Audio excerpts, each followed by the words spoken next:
When it comes to game consoles, I feel there are several pivotal moments that occurred over what I refer to very loosely as the first decade, a period spanning from roughly the late 70s to the end of the 80s. The Atari 2600, the first console for many, including myself. Space Invaders at home? It was a big deal. Maybe even too big of a deal. A second pivotal moment, the crash of 1983.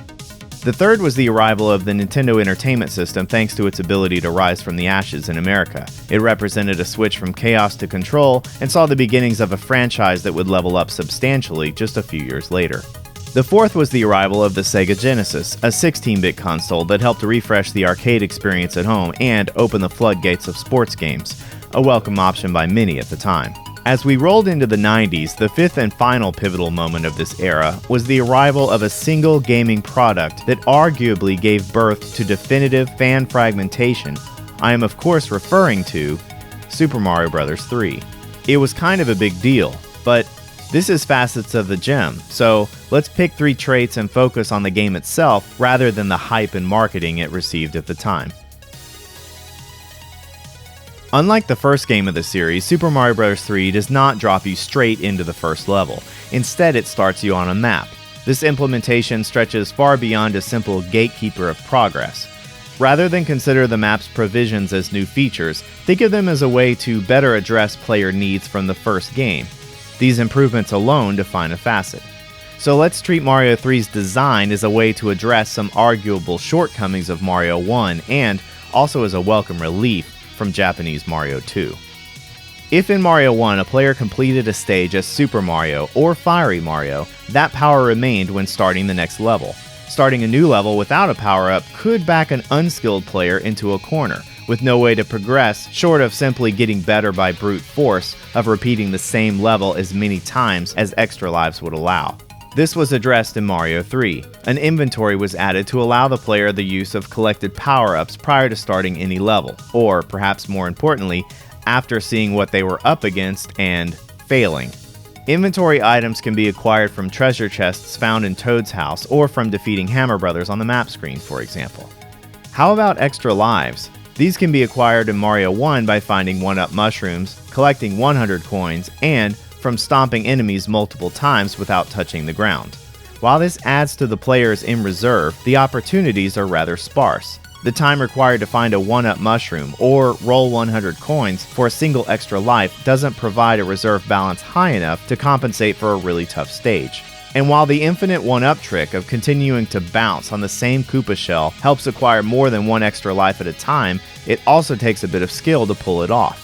The person capable of pulling off the trick arguably doesn't need the extra lives in the first place. So, in Super Mario Bros. 3, the opportunities to acquire more than 1 extra life at a time were boosted, as were the number of methods to do so.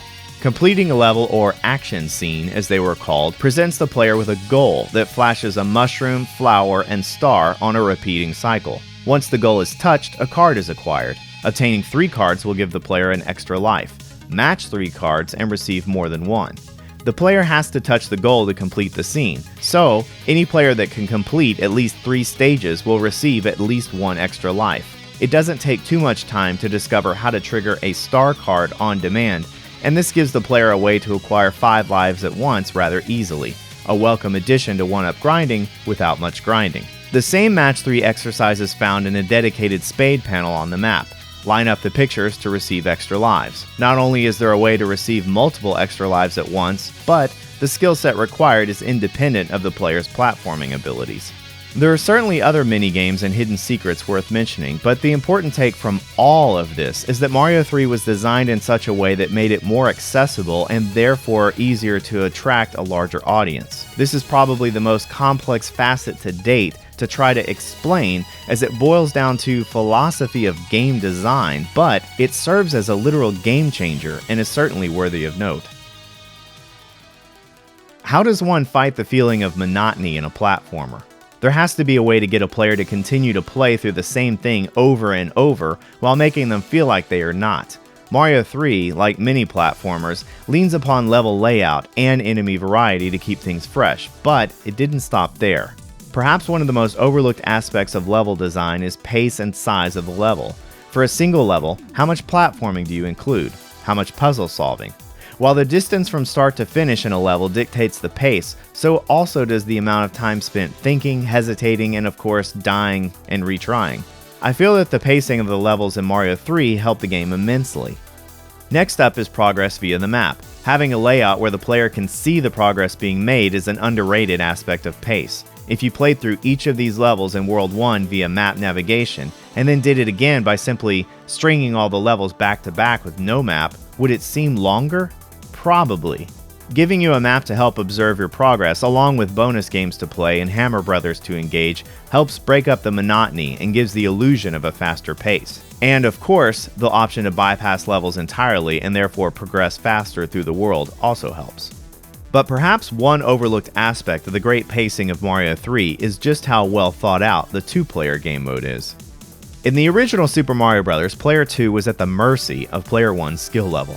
If Player 1 was really good, Player 2 had to wait to play. When Player 2 finally got to play, a simple mistake would force them to wait once again as Luigi takes a seat and Mario returns. In a game where players take turns to play, pacing extends to how long Player 2 has to sit and watch Player 1, or vice versa. In Super Mario Bros. 3, this changed a lot. Once again, the map screen comes into play. At the start of a two-player game, Mario leads off and takes scene 1. If Mario fails to complete the first scene, Luigi gets a chance. If Mario completes the first scene, Luigi still gets a turn immediately afterward. The two players take turns progressing through the same world together. As someone that spent time playing Mario 3 with a sibling, I really enjoyed this change in two-player gameplay. The non-linear layout of the world map also lets players decide who takes which level. With Scene 1 and Scene 2 of World 1 complete, who takes the mini-fortress? Mario is up. He could go down there, or he could take Scene 3 or 4, or he could engage Luigi in a Mario Bros. Minigame. How is the minigame used? Well, it could be a way to make a friendly or non-friendly exchange of cards, a way to deliberately hand off a turn so the other player could take the next scene, or a straight-up competition to determine who gets the opportunity to play the next stage. Not only did Mario 3 give you more options in a two-player game compared to Mario 1, it also lets you establish your own house rules. Beyond the gameplay, the controls, the physics, enemy behavior, and more are the choices made for the presentation of said gameplay. Graphics is an example of generic criteria used when reviewing a game, something I try to avoid here. This isn't about how good the art assets are in the game, and yes, they are good, but rather the stylistic choices made for Mario 3. Grassland, Desertland, Waterland, Giantland, Skyland, Iceland, Pipeland, and Darkland. Each world has an assigned theme that dictates the presentation and gameplay. There is a good bit of swimming to do in Waterland. Giantland is whimsical and fun. You might just get lost in Pipeland. You get the idea. But what leveled up Mario 3 was the overall presentation, the theme that glued the worlds together. The idea was that Mario wasn't just going through a bunch of worlds, but that the game was a stage production, complete with a curtain going up during the intro, hard shadows cast by stage lights hitting the 2D scenery, platforms that are bolted to the back wall, or suspended from the ceiling with cables. The manual called these levels scenes, and even the art used on the scene panels on the map signifies the end of the scene just before the goal. The pattern used for the transition reminds me of something else, but maybe I'm putting too much thought into it. These details added another level of fun to the experience. They didn't have to be there, but they sure put a smile on my face. Mario 3 was a pretty ambitious project that resulted in a great game. With the exception of the goal area of a scene in the two-player versus modes, the three facets I mentioned barely even touch on the actual genre itself, platforming. Why? Because even though the levels contain some amazing enhancements, such as Mario's ability to carry shells, or even fly for a brief period, I feel that some of the more subtle changes are just as amazing. I hope you do as well. Thanks for watching.